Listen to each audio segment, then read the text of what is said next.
Muy buenos días a todos y todas. En nombre de Universidad Galileo y del proyecto EcoCred, les damos la más cordial bienvenida al webinar Fundamentos técnicos de las credenciales digitales. Agradecemos su participación desde distintos países de América Latina y Europa. Este espacio ha sido diseñado especialmente para educadores, personal técnico y profesionales del ámbito educativo interesados en comprender de manera clara y aplicada cómo funcionan las credenciales digitales. Durante esta sesión exploraremos los conceptos fundamentales detrás de estas credenciales, así como los diferentes tipos que existen, cómo se configuran sus ecosistemas y cuáles son los principales estándares y tecnologías que las sustentan. Durante el evento se estará compartiendo el enlace de asistencia necesario para obtener el diploma de participación, así que les recordamos que no olviden inscribirse. Este es el segundo webinar de una serie de eventos y los próximos ya están programados para el 25 de junio y 2 de julio a las 10 horas, para que puedan agendarlos y están cordialmente invitados a participar. Asimismo, les compartimos los enlaces a las redes sociales del proyecto para mantenerse informados de los próximos eventos. Este webinar forma parte también de una serie de actividades impulsadas por el proyecto EcoCred, un esfuerzo colaborativo financiado por el programa Erasmus+, que tiene como objetivo promover el desarrollo y la adopción de credenciales digitales en América Latina con un enfoque especial en su aplicabilidad técnica y pedagógica. A través de este espacio buscamos fomentar una comprensión común de los fundamentos técnicos necesarios para diseñar y gestionar credenciales digitales interoperables, confiables y centradas en el usuario. Hoy tenemos el privilegio de contar con 3 invitados desde la Universidad Tecnológica de Graz, Austria, quienes compartirán con nosotros sus conocimientos y experiencias en el desarrollo de credenciales digitales. Conozcámoslos un poco mejor ahora. Primero, Chiara Baumann. Ella es psicóloga e investigadora en aprendizaje digital, alfabetización digital y evaluación de entornos de aprendizaje. Karina Kern. Ella es psicóloga y socióloga, asistente de investigación en el área de credenciales digitales. También el señor Alexander Nussbaumer, doctor en informática, investigador postdoctoral y gestor de proyectos europeos en temas de tecnología educativa, ética, desde el diseño y sistemas centrados en el usuario. Las intervenciones de nuestros invitados serán en inglés, por lo que el equipo técnico estará habilitando subtítulos para facilitar la comprensión. Les invitamos a aprovechar esta oportunidad para interactuar y aprender desde una perspectiva europea avanzada en el campo de las credenciales digitales. Les recordamos que pueden ir dejando sus preguntas en el chat y al finalizar la intervención de los expertos les daremos lectura. A continuación, damos paso a nuestros invitados especiales. We now give the floor to our guest from Graz University of Technology. Welcome and thank you for being here with us today. The audience is ready to learn from your insights. Go ahead, please. Yes, thank you so much for this introduction, and hello and welcome also to our audience. I'm really glad that you're joining us today for this webinar on digital credentials. My name is Chiara Baumann, and also my colleagues are here today, Karina Kern and Alexander Nussbaumer. You heard this in the introduction.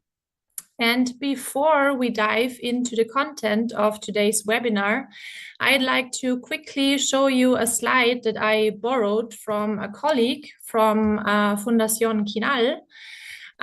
He used it during a joint presentation we gave together in Graz this past May, and he wanted to show the audience just how far they had traveled to attend the event in Graz. Well, we didn't travel all the way to Guatemala this time. We're holding this webinar from Austria. It's already 6 p.m. here in Austria.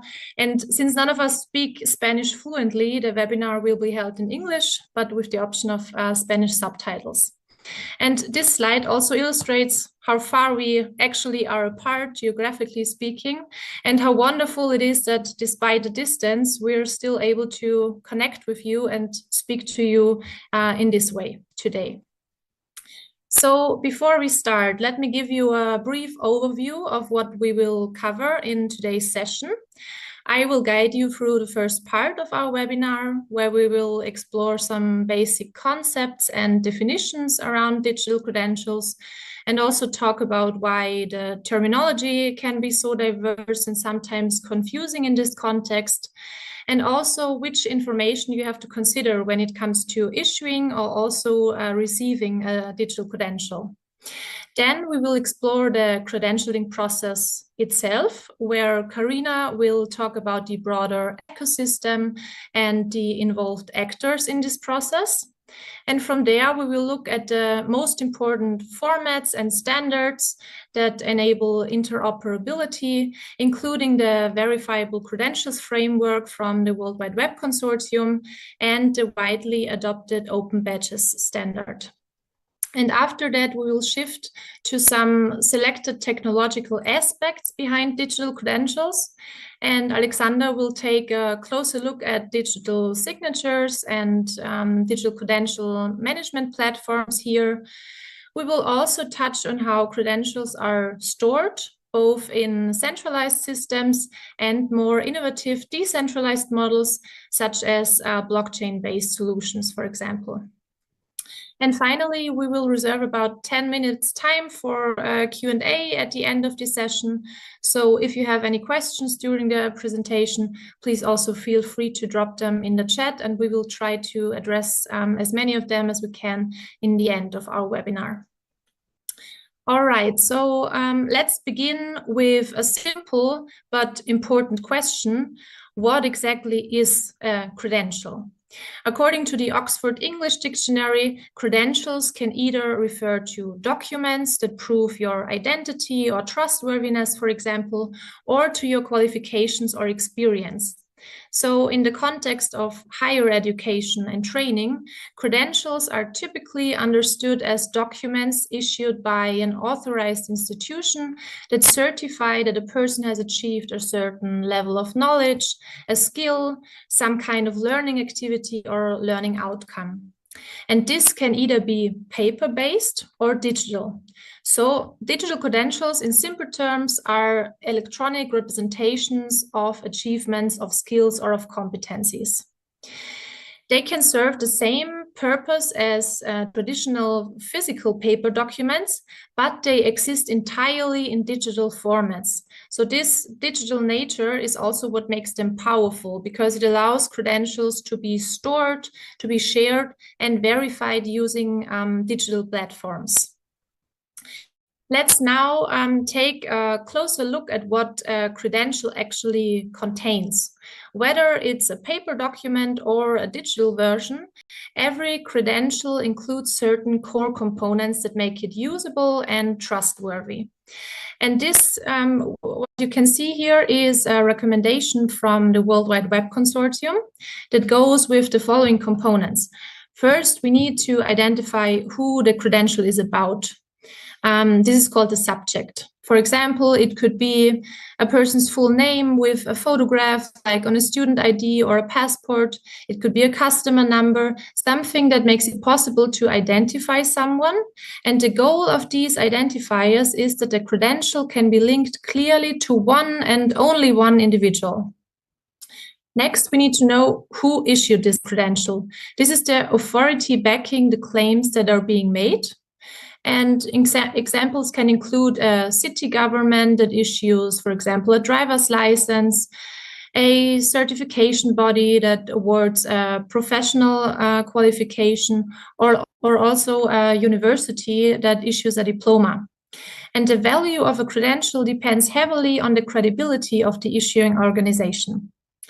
Then we have the type. So what kind of credential is it? For example, is it a driver's license? Is it a health insurance card or a digital badge for completing a course, for example? This also helps to define the purpose and the context of usage for the credential. Now we come to the actual claims being made about the subject. These are the key facts that the issuer wants to assert. For example, that someone is a citizen of a certain country, that they are entitled to drive certain classes of vehicles, or that they completed a professional development course. These claims are the core of the credential's value, so very important. But how do we now know that these claims are true? So a strong credential will also include evidence on how it was derived. This could be a past assessment or an exam. It could be a course completion record, a verified document. So this evidence adds transparency and trust to the credential. And finally, a credential often has constraints, so some information about how and when it can be used. For instance, there could be an expiration date, like on a passport or a safety certificate. It could also be terms of use, like valid only for driving in European countries, or also revocation rules in case a credential becomes invalid. We also will talk about this later a little bit more. But this is just for credentials in general. And when it comes to the educational sector, there are even more specific recommendations. For example, here you can see one recommendation for creating micro-credentials from the European Union. I will not go into detail here, but you can see that they add even more core elements and details to the credential. For example, the specific learning outcomes, the workload and the time invested for the learners, and even more optional elements like, is there any grade that was achieved? Are there integration options or some prior requirement for even being able to get this credential? So there are some important things you have to keep in mind when you want to issue a digital credential, but also when you receive one. So which information is on this credential? Because this information makes a difference when it comes to the trustworthiness of a digital credential as well. And since already now I used various terms like micro-credentials or badges or certificates. So before we look into the credentialing process and the underlying technologies, let's take a moment to clarify some terminology. Because in the field of digital credentials, there is one thing that becomes obvious very quickly. There are a lot of different terms in use, and they are also not always used consistently. Digital credentials are an emerging field. They are shaped by educational systems, by technology trends, policy frameworks, also private platforms. And each of these domains brings its own terminology, their definitions, and also expectations. So what counts as a micro-credential in one country might be called a badge in another. And what one company calls a digital certificate may technically also qualify as a verifiable credential. So to build a shared understanding, we will now look into these various terms and clarify what they mean and also how they relate to each other, because they are not always completely independent, but rather they share a lot of overlappings. And the goal is not to memorize every definition, to know every definition by heart, but to give you orientation and confidence when working with or when you want to select digital credential solutions. So here on this illustration, you can see on the left bottom side, we have macro credentials. Macro credentials are full-scale qualifications, like whole degrees. They represent extensive formal learning and are typically awarded by accredited institutions like universities. Then we have alternative credentials. Alternative credentials are kind of the opposite. They are non-traditional, non-degree credentials like MOOCs or short courses. They are used as alternatives to formal degrees like the macro credential, so kind of the opposite. Then next to macro credentials, you can see micro credentials. This is a term very often used, often heard. Micro credentials certify small focused units of learning. They are designed to be a fast and a practical way to upskill or to reskill, and they often address immediate needs in the labor market. Unlike traditional degrees, micro-credentials focus on particular specific areas of study and can be completed in a shorter amount of time. So not that much time the learners have to invest. So in this context, people often also talk about stackability, which means that micro-credentials can be combined or stacked to build larger and more comprehensive set of skills, such as a diploma or even a degree. So when you think of it like building blocks, where individual micro-credentials, the blocks can be combined in different ways to create larger structures. And this also allows the learner to customize their learning path and to gain recognition for smaller, focused achievements to contribute to their overall educational and career goals. Then we have nano-credentials. Out of all these terms, I think this probably would be the least common term. Nano-credentials are the smallest type of credential, often earned in hours or a few days. You might have also heard about nano degrees or nano degree programs in this context. It's a term introduced by Udacity, a private online educational provider. Nevertheless, in general, the term micro-credential seems to be much more common for describing short learning experiences, but there is also the term of nano-credentials, which would be even smaller learning units. Then we have digital badges, also very common. Digital badges are visual and shareable indicators of specific achievements. They often represent informal learning, also sometimes participation, so without any certain assessment. But it is not only a visual representation, but digital badges can include embedded metadata that explains what was learned, who issued the badge, and so on. So all the components I talked about earlier can also be included in a digital badge. These badges are easily shareable on social media or on other online platforms, and therefore they also provide a good way for individuals to showcase their skills on social media, for example. And another term that you can see on this slide is digital certificates. They often are more formal credentials that are issued after completing a course or a training at a university or in a professional context. Furthermore, in a technological context, digital certificates are an important technical term in the context of digital signatures. You will hear about this later from Alexander a little bit more. And another very important term, which we'll also hear a lot today, verifiable credentials.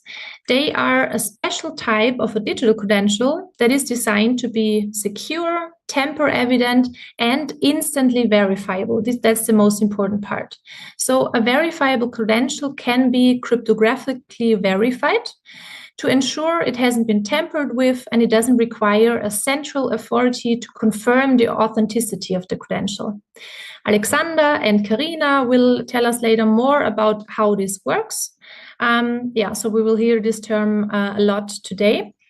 But for now, it is important to know that nowadays, if someone wants to issue or to receive a digital credential, it should be verifiable. So it should be a verifiable credential. This is kind of state of the art in digital credentialing, since it offers a secure and efficient and trustworthy way to represent and verify achievements in a digital world.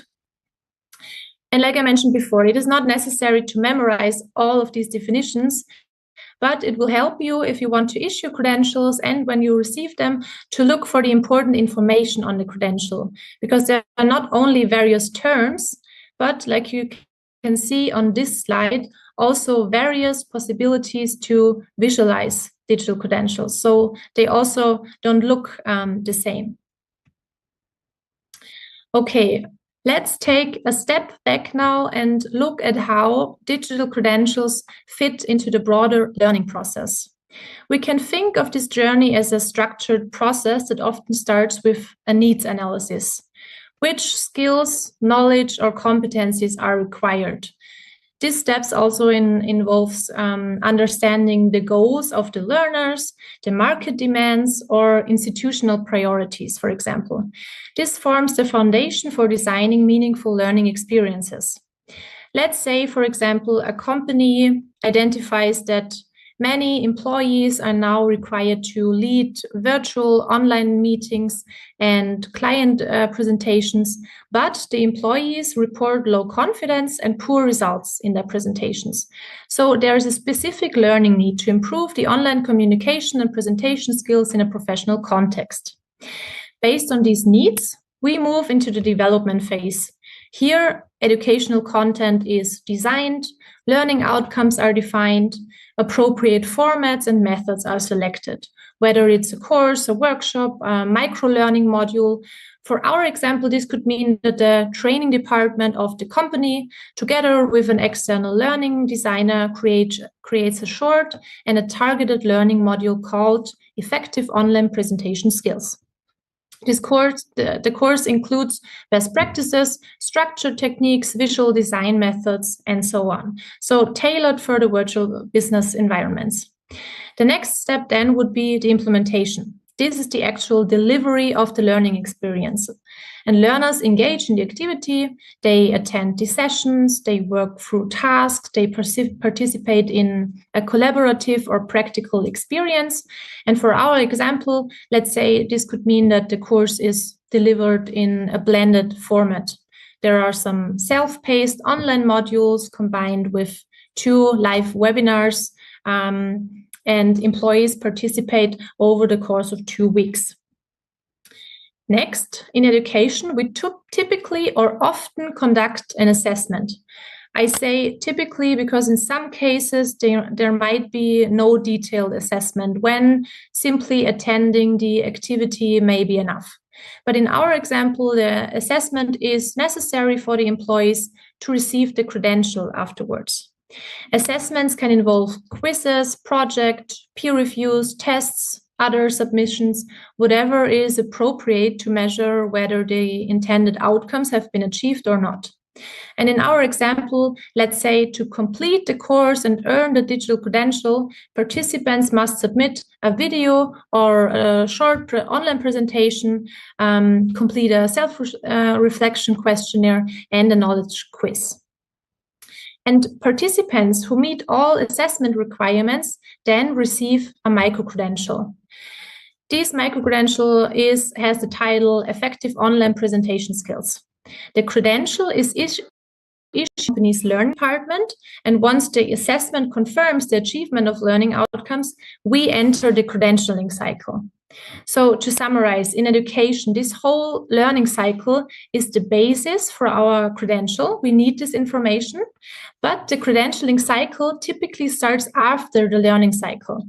But it uses relevant information from the prior learning phases for the credentialing. For example, how much time was invested, what are the learning outcomes, and so on. So one could also say that the credential is the final and the portable output of a meaningful learning journey. And with that being said, I want to leave you to Karina, and she will talk a little bit more about the process of the credentialing cycle itself.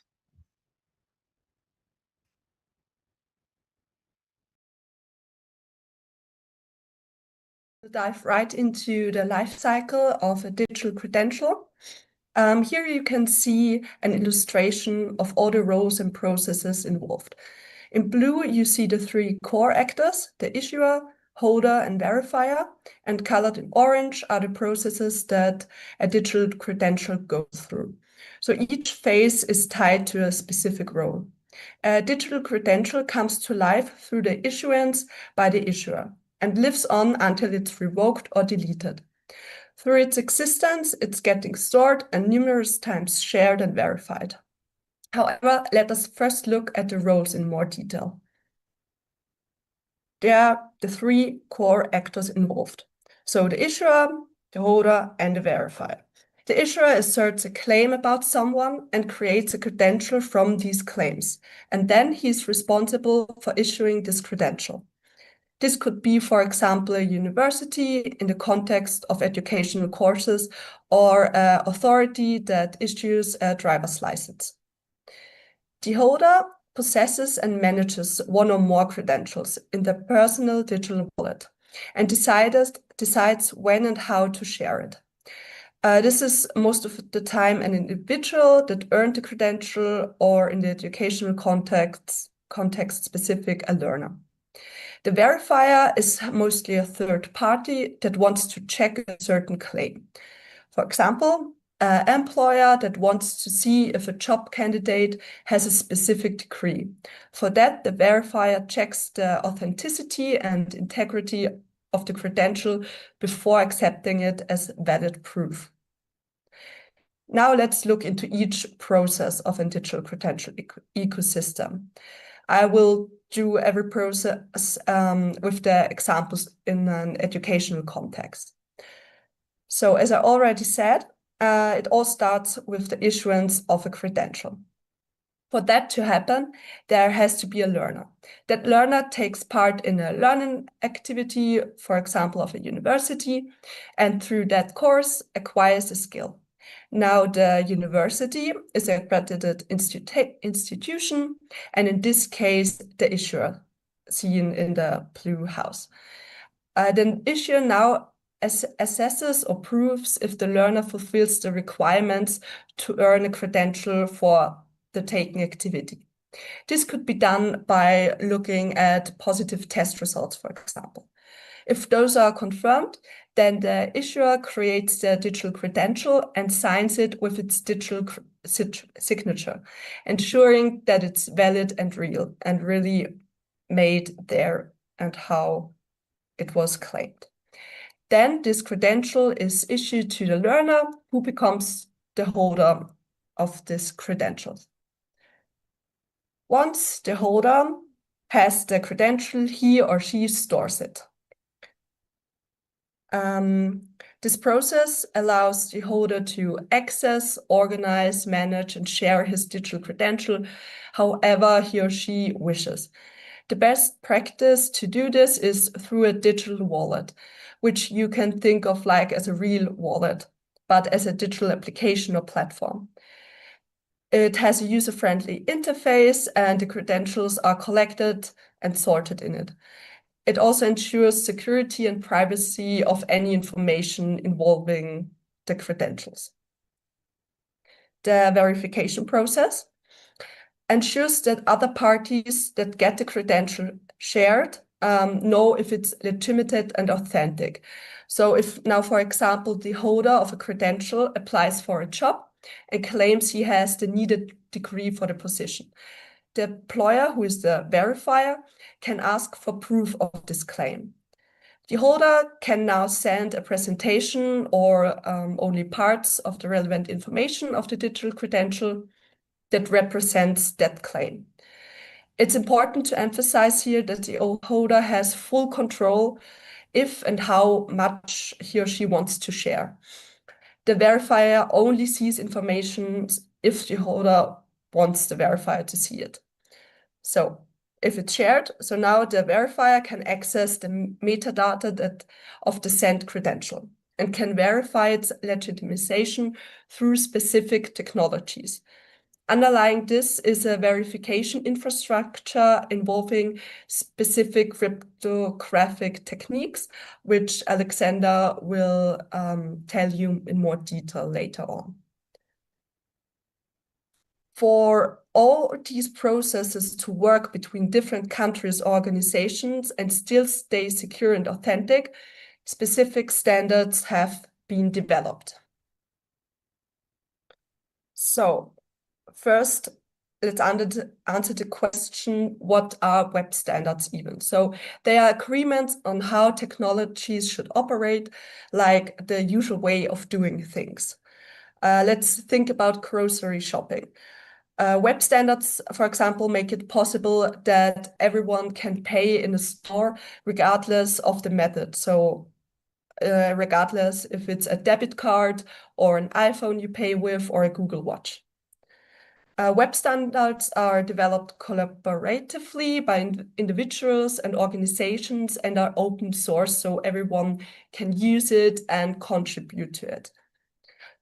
They are important in the context of digital credential because they ensure trust and transparency.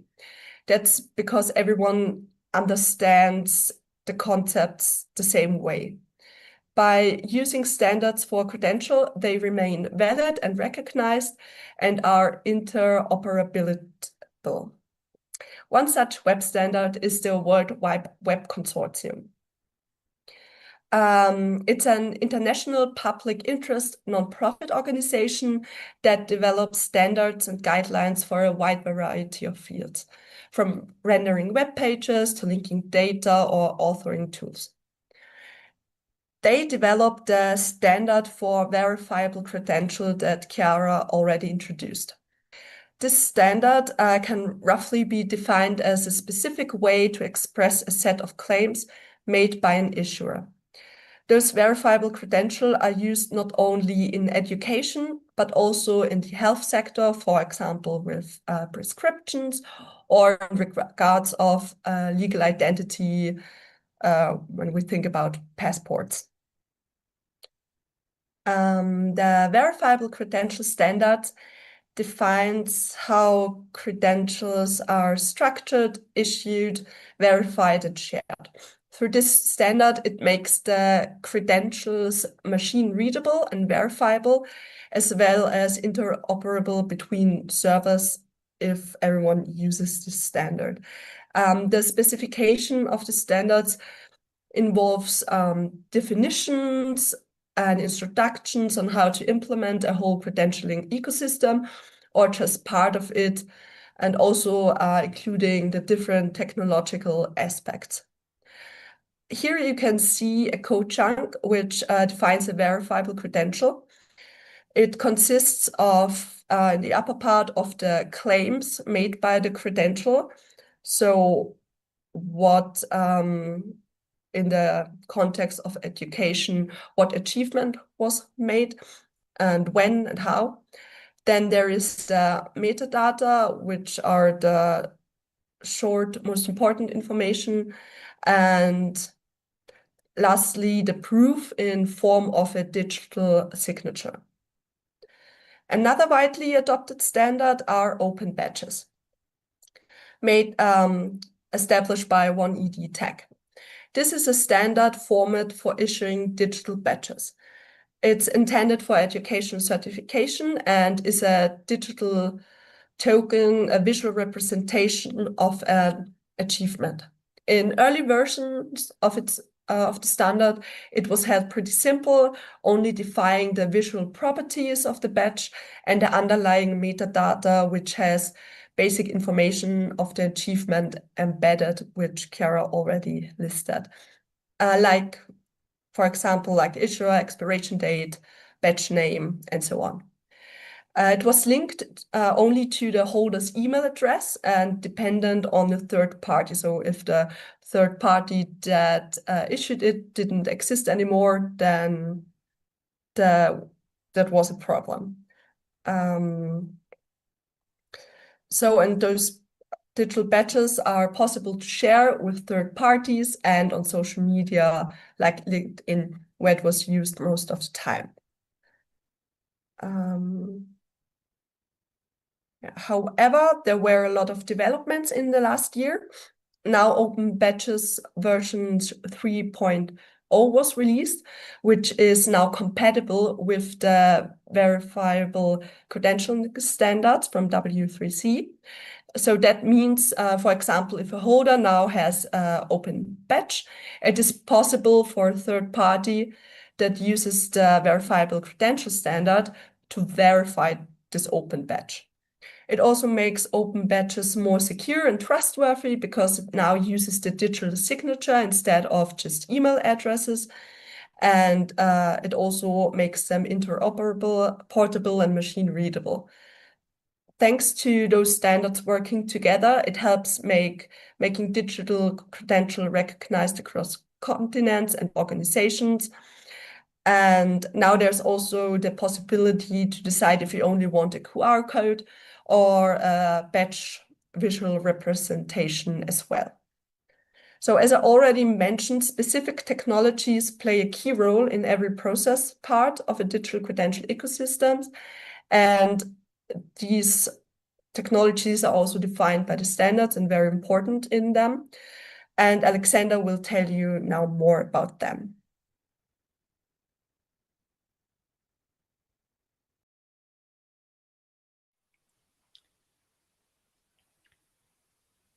So, hello, my name is Alexander Nussbaumer, and I will tell and explain some technical aspects of digital credentials.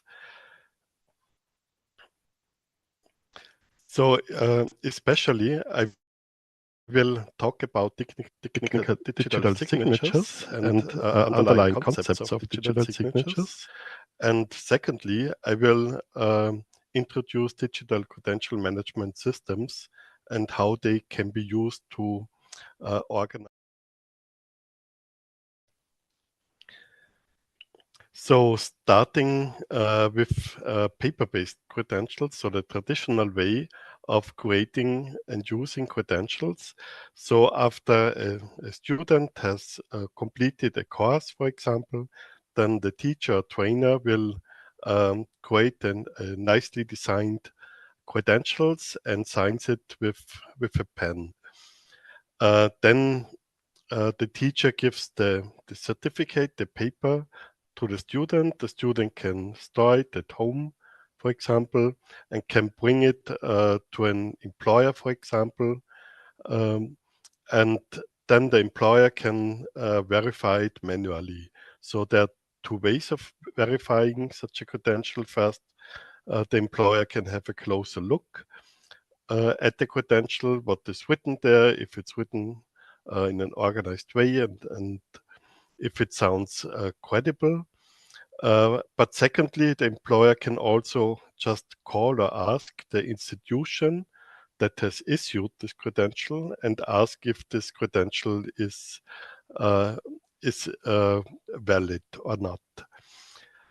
So this, of course, this process is a bit complicated and time-consuming, and this is exactly where digital credentials are better for all of the stakeholders. So a digital credential, the first property of a digital credential is that this document is stored in a digital way, so in a PDF, for example, and the trainer or teacher creates it in a creates this digital document and signs it digitally. So we will have a closer look what exactly that digital signing means. So first of all, we can see here on the right side a visual representation of the signature, but this still can be faked. So this is not a real proof of a digital credential. So it's not verifiable just having the visual representation. So before going into detail, shortly explain this typical life cycle. So it's similar as before. So after completing a course, the trainer would issue such an digital credential and sends it to the student via email or in some other electronic way. And the student would store it on the computer or somewhere else. And then the student can send it via email to an employer, for example. And the verification could be done in a similar way as we have seen it before, but we can do it also in a better way. So if we have a closer look at digital signatures, we can see that there's also a hidden part of such digital credentials. So actually, the digital signature is more or less an hidden encrypted hash code of the document. So what does that mean? A hash code is a unique representation of all the data of the digital document. So there's an algorithm that creates out of the whole document, even if it's a very big document, a small number, maybe 1 kilobyte, 1000 bytes, for example. And this short number represents the document.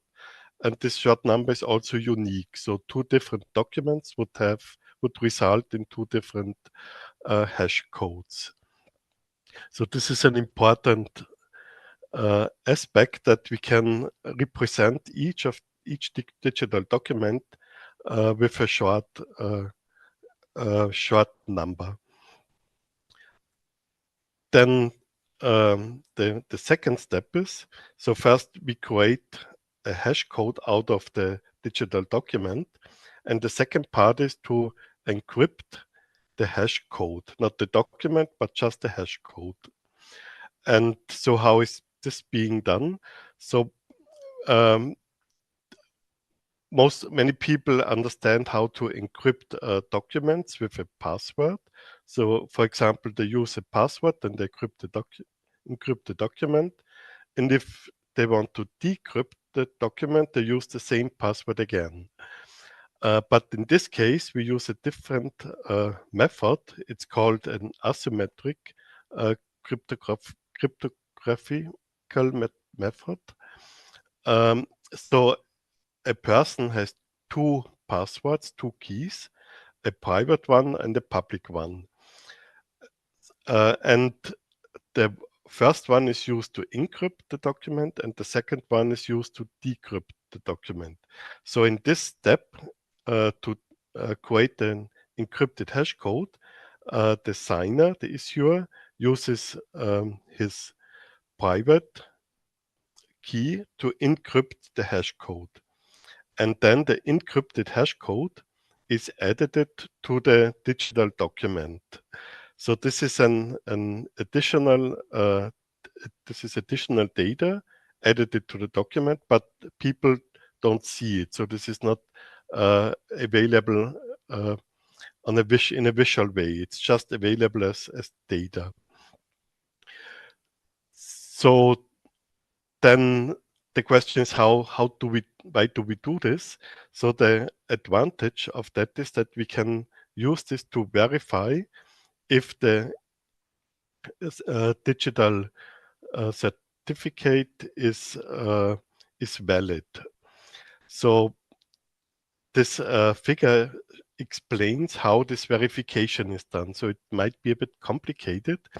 So the first thing is to verify a document with an encrypted hash code, so a document with a digital signature, is to generate a hash code again. So the person who wants to check the validity, the integrity of the document, generates a hash code as it has been already done before. Then the second step is to use the encrypted hash code and decrypt it with the public key of the issuer. So this is the idea of private and public keys. The private key is stored privately, and the public key is made available for everybody. So the original person who has created the digital signature used the private key to encrypt the hash code, and now everybody can use the public key to decrypt the hash code. So this results in another hash code, and these two hash codes need to be the same. So because the original hash code has been created in the same way, it was just encrypted and now it's decrypted. So it must be the same as the hash code that the verifier has generated by him own in this moment. And if these two hash codes are the same, then the verifier knows that the document has not been changed. So the integrity is valid. This is important in order to prevent manipulation of digital certificates. So this is the first way that we wanted to prove. And the second question is, so what about the authenticity? So if a trainer signs a document, then how do we know that it was really this person who has signed it? It could be somebody else. So we need more technology to prove this authenticity. This is done by introducing a certificate authority. This is basically a digital platform that organizes user accounts. So different users can sign in and store their names, some personal information, and most importantly, their private and public keys. So this authority has they have this has both the private and the public key of the users. And if a person now wants to create a digital signature, the person A in this case, so this could be the trainer, first logs in to the certificate authority. Then he sends the document that should be signed digitally to this authority. Then the certificate authority now creates a certificate for this document. So this means that it signs it digitally using the private key of person A, the trainer. And in addition to that, it also adds further information, namely the public key of person A and a digital signature of itself, of the certificate authority. So now the question is, so if it comes to check to verify the digital certificate, so the first part is done in the same way. So the integrity check is just done in the same way as explained before. And the authenticity can verify it by first checking if the certificate authority is a trusted authority. This can be done so there are lists available with trusted certificate authorities. So this can be done by checking on this publicly available lists. And secondly, this certificate in the document also contains the name of the original signer. And since the authority is a trusted authority, it can be it's understood that this certificate is valid. So in this way, we can create a whole process of creating, signing, and verifying a digital credential. So this is not just it's a very high level concept, and it doesn't go into detail. The details are still much more complicated, but it's a process that exists in reality. So when looking into literature, this is known as public key infrastructure. So a public key infrastructure is a technical infrastructure that allows to create, manage, distribute, store, verify, and revoke digital certificates. So this is what we have seen just before. And sometimes it's also the same names are used for public key infrastructure and for certificate authority. So the certificate authority allows to bind public keys and private keys to given users, and it allows to store, issues, and signs digital certificates. So again, what I already explained, the digital certificate, so this is not the whole document. This is just the add-on, the additional information that allows to prove if the document is valid. So again, an example, I know this might be a bit complicated. So we start an example with a student who passes an exam. Then the teacher authenticates to the certificate authority of his university or of the government. So many governments or many countries already have such platforms. Then he sends the certificate to this platform, and the platform then signs this certificate with the private key of the teacher. And then the teacher sends this digitally signed certificate to the student. Then the student can use this signed digital certificate to use it in an employment process. For example, the employer can check the integrity and can check the authenticity.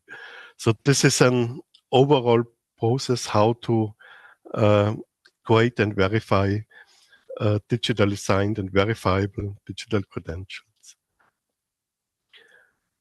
So this whole process is still complicated, and this is why digital credential management platforms evolved. So these platforms help the user to make life much easier using, creating, managing digital credentials. So these platforms are mostly online systems with web interface and good user interface so that people can easily use the key functionalities. So the key functionalities are the design of credentials graphically, including all this required information that we have heard before from Chiara. Then secondly, the issuing and signing credentials. Then storing and sending credentials to other platforms. Importing credentials from other systems, then update and revoking credentials, and verifying credentials. So not all platforms have all these functionalities, but these are typical functionalities of such credential management platforms. So again, an example here. So in the first step, a student completes a Moodle course at TU Graz, for example. Then this Moodle course the system is called iMOOCs, and iMOOCs is capable of issuing a digital credential. So the outcome is already a certificate that has been digitally signed. So this system is already there's already a certificate authority behind the system. Then if the student has done several courses on different systems, he might or she might have all the certificates on the same place. So in our example, the student then uploads the certificate to another system called Canvas Badge Europe. So this system is a kind of a wallet for digital credentials and allows to import other digital credentials. So since iMOOCs uses open badge format, it's easy to import it to Canvas Badges Europe. So you can see here a QR code, and this is a working QR code to just a demonstration or test credential. So Canvas Badges Europe allows to verify all the stored credentials. And if people want to verify the credential, they can just use this QR code, and then they get the information about the verification. In this case, it's a verified credential. So again, regarding digital credential management platforms, so I think it was clear that it's much easier to use such a platform. So mostly they allow seamless integration of the whole workflow of dealing with credentials. So they have, in many cases, an easy to use user interface. And the end users, the users don't need much technical knowledge about the digital signatures. And some of them can be integrated with learning management systems. So this was, as we have shown it in the example before. So the Canvas Badges Europe has the possibility to import data from iMOOCs, which is a learning management system. Basically, there are two types of such systems. So the centralized systems operated by one company or by an institution, and decentralized systems of connected platforms. So the problem with centralized platforms is that there's a dependency on such institutions or companies. So if you think of situations where a company goes bankrupt, or if there's a technical problem, a database crashes or a cyber attack happens, then the credentials might get lost. And secondly, also the users have only limited control over their own data because the data and the certificates are stored on this platform. So an alternative solution would be a decentralized system based on distributed ledger technology. So blockchain, for example. So this would ensure that credentials cannot get lost, forgotten, or altered. And it allows independent verification, independent from specific institutions or companies or certificate authorities. So distributed ledger technology, it's not something new, but it became very popular in the last decade. So the principle of distributed ledger technology is that multiple nodes or computers, operators have equal access to the same network information. So the same information exists in parallel on all the connected nodes. One of the most prominent example of a distributed ledger technology is blockchain. So blockchain is a distributed ledger technology, but in addition to that, it stores data in connected blocks, so in chains of blocks. This is where the name is coming from. So every time a new piece of information is stored on the blockchain, a new block is created and edited to the existing chain of blocks at the end. So the chain is a list of blocks, and at the end, the new block is edited. And it is linked to the previous block. So no block is ever deleted or altered, just new blocks are edited. If something changes, then a new block is created with the information about these changes. So I show you a diagram about how blockchain technology works. So we can see here a network of 4 nodes. So a node is a participant in the blockchain. It can be a computer, an institution, a computer of an institution, or whatever. And each of the node has the same information. We can see here blocks of blockchains of 3 blocks, 1, 2, and 3. So this green rectangle. And each of the node has the same information stored. Now, if a new block should be edited, so for example, a person has achieved a new digital credential, then this block is being created and node A is asked to add this block to the chain.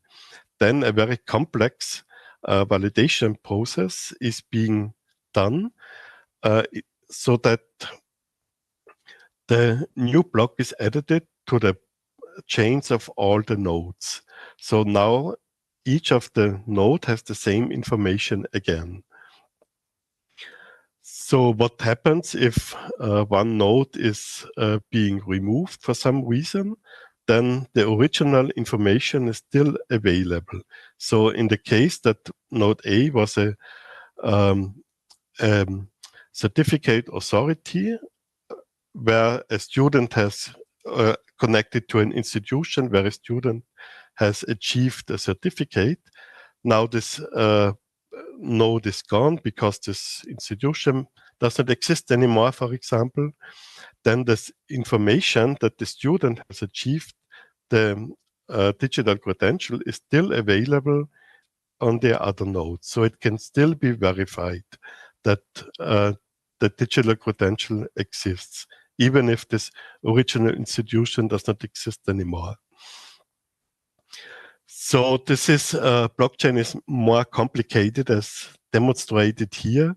So there's also the concept of distributed identity that is needed in order to relate the information to persons, but I don't go into the details here. So then the question would arise, so how to use such digital credential management platforms, how to set up and install this.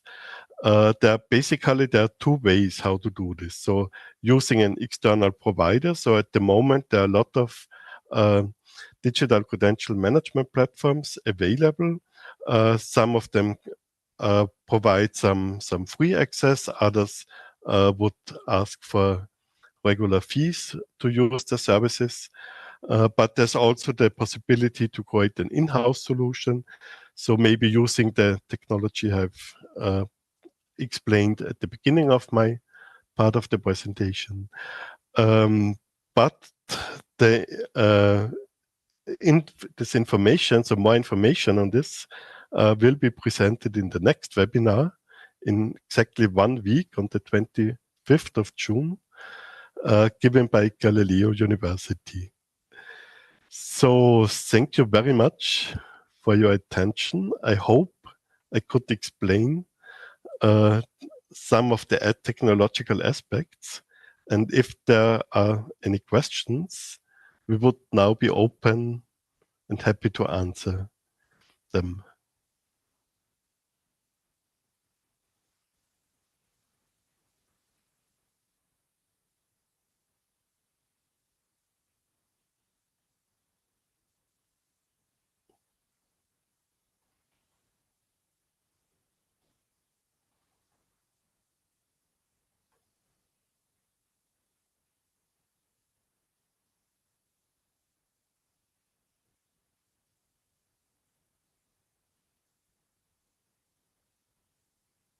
Muchas gracias a nuestros invitados por esta presentación tan completa y enriquecedora.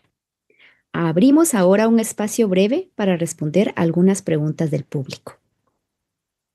Vamos a dar inicio con las preguntas. Muy bien, tenemos por aquí la primera pregunta. Y nos dice de la siguiente manera: ¿existe alguna fuente confiable de credenciales digitales que recomendarían o quizás varias? ¿Existe algún referente o estándar que permita evaluar la credibilidad de las entidades que ofrecen estos servicios? So now we have the time for question and answer. And the first question is there a reliable source of digital credentials that you would recommend, or perhaps several? Is there any benchmark or standard to assess the credibility of the entities providing these services?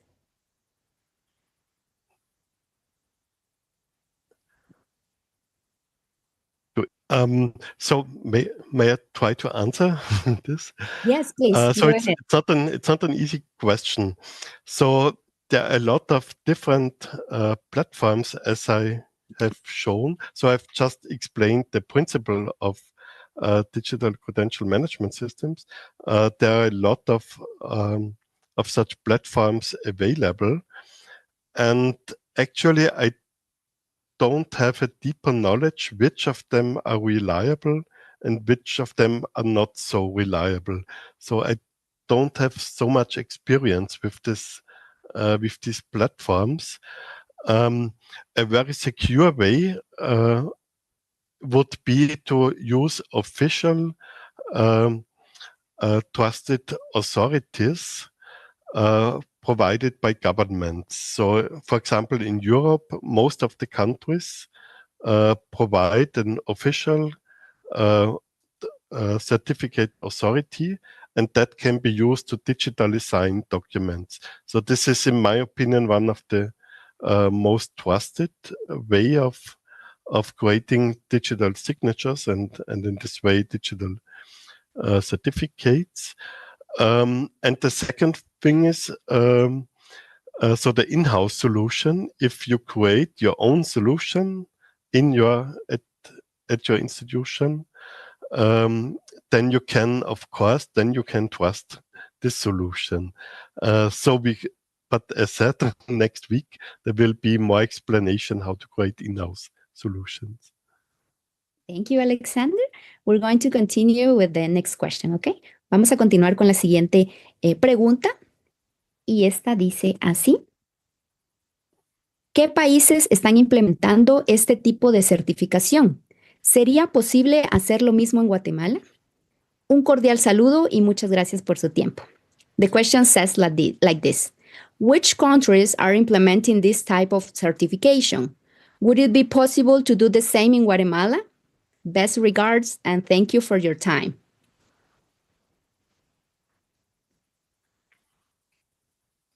So I try to answer. Okay, thank you. I don't know exactly where these platforms are available, so in which countries they operate. So since the platforms are on the internet, of course, you can use it in Guatemala without any problem. I don't know about trusted authorities in Guatemala, but so the goal of our project is to outline how this can be used in Guatemala. So we will, in our project EcoGrid, we still have some 1.5 years to work, and we try to set up and to pilot a system that uses digital credentials in Guatemala. Okay, thank you very much. Okay, let's continue with the questions. We have question number 3 already, okay? I'm going to send it to you. Vamos a continuar. Tenemos la pregunta número 3 y esta dice, ¿saben cuál es el nivel de inversión o costo que una institución necesitaría asumir para implementar microcredenciales? The question says like this. Do you know the level of investment or cost an institution will need to incur to implement microcredentials?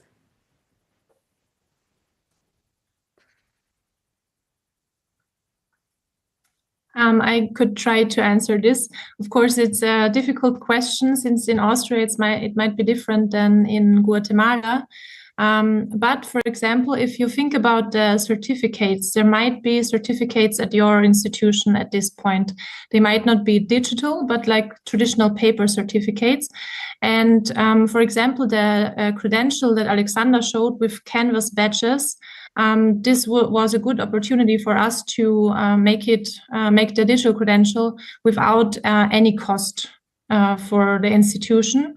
But of course, when it comes to the cost, it's not only about the credential itself, but about the learning process. So it's important to think about, do you need the learning process as well, or is it just the credentialing process?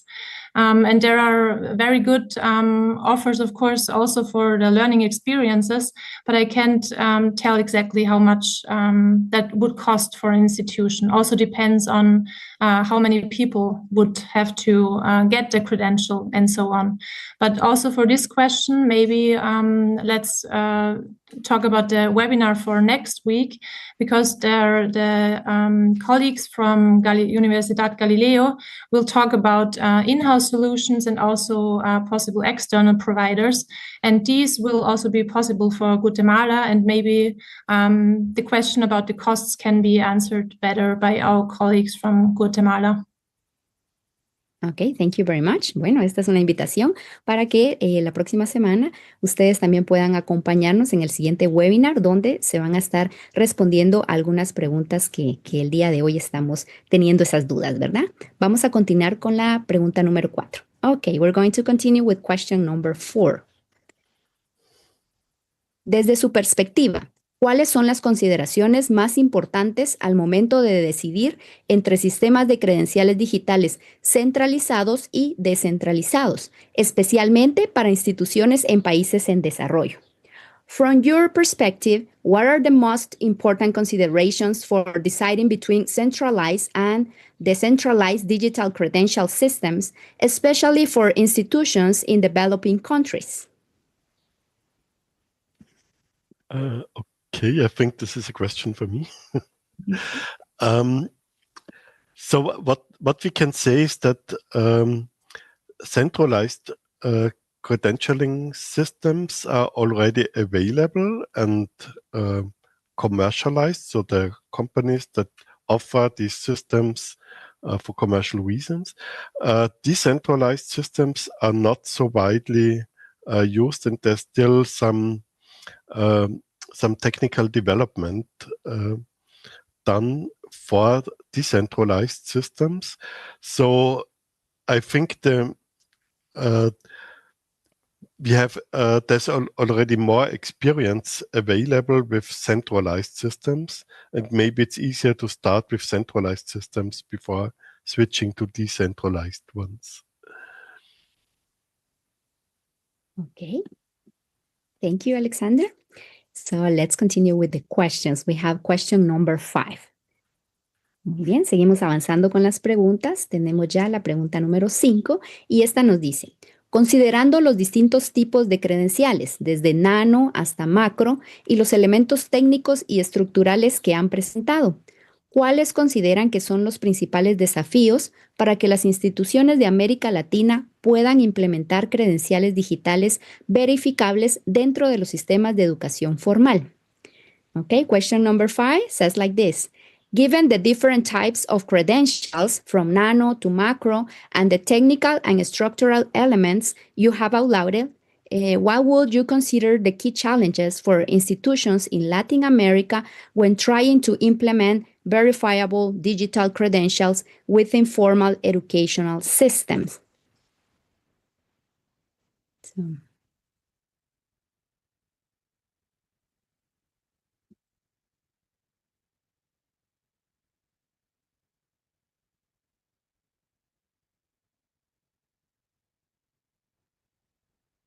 Okay, maybe I will try to answer this question. Just give me some seconds. Thank you. So I think if you want to be the first one or one of the first ones to implement something like this, this always comes with challenges and some difficulties.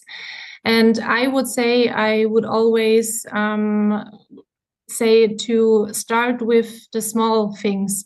So like the question also said, ranging from nano to macro credentials, I would start with the nano credentials. So not making the whole degree, like a bachelor's degree, a master's degree at a university with a digital credential, but maybe a smaller learning unit. And this could also be that a single teacher has some kind of evaluation in their class, or for example, they make a quiz at the end of a class, and the people get a participation badge for the quiz. So something like this to also make it more common in Guatemala, and this will be solutions that can be easily done, and you don't have to invest a lot of time for this, just to try out also different solutions. But like I said before, beginning with the small steps, and then the more common it gets, also for employers, for example, it will be easier with time to know where to look at and what are the important considerations and challenges that you have to consider as an institution. Okay, thank you very much, Chiara. Let's continue with the next question, right? Question number 6. We only have 2 more questions. Muy bien, seguimos avanzando con las preguntas. Ya solo tenemos 2 preguntas más. Y la número 6 dice así. ¿Cuál es el procedimiento o qué se requiere hacer para que una universidad pueda emitir sus microcredenciales? What is the process or the necessary requirements for a university to issue its own microcredentials?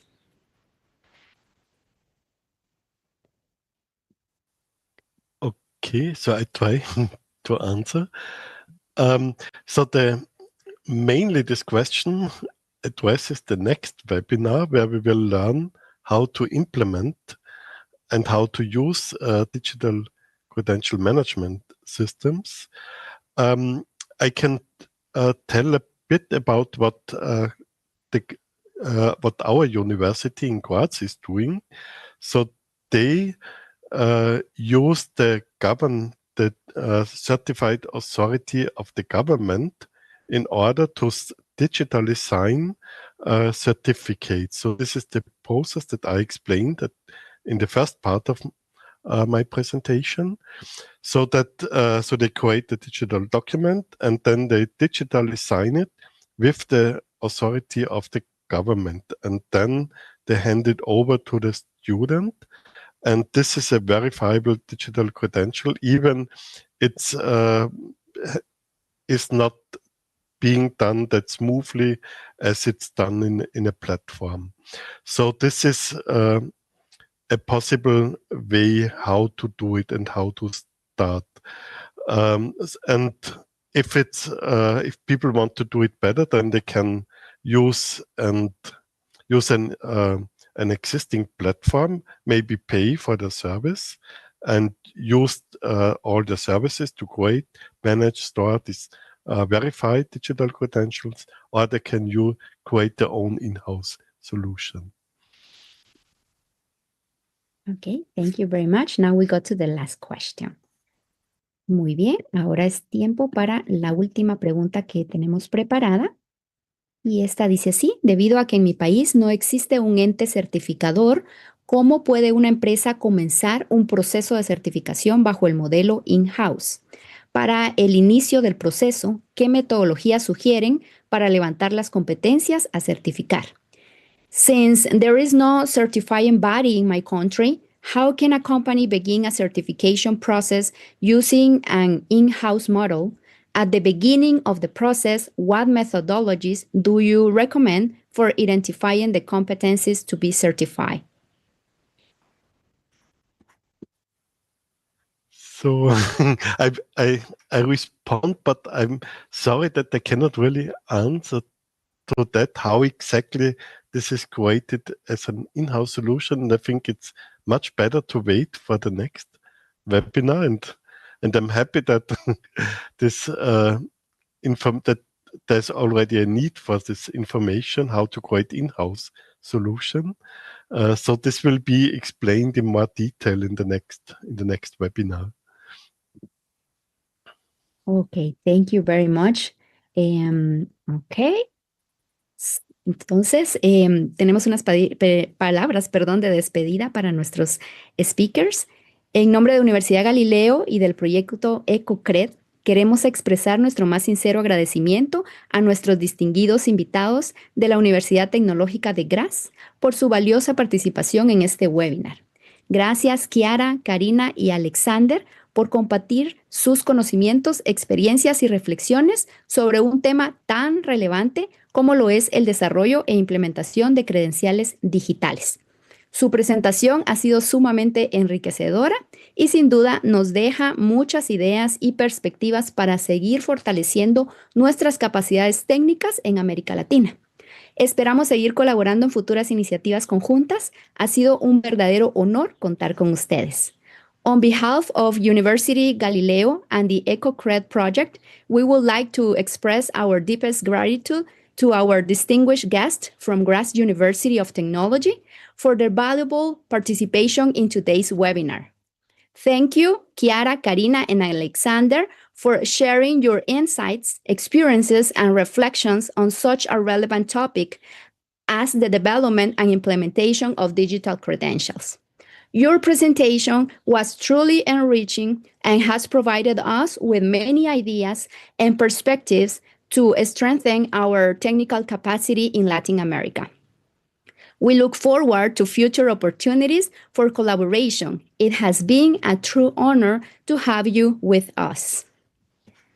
Muy bien, para cerrar ya este evento, agradecemos a cada uno de ustedes que han participado con nosotros y esperamos que esta sesión haya sido útil para fortalecer sus conocimientos sobre credenciales digitales desde una perspectiva técnica. Les recordamos que se estará enviando diploma digital de participación a quienes se registraron previamente.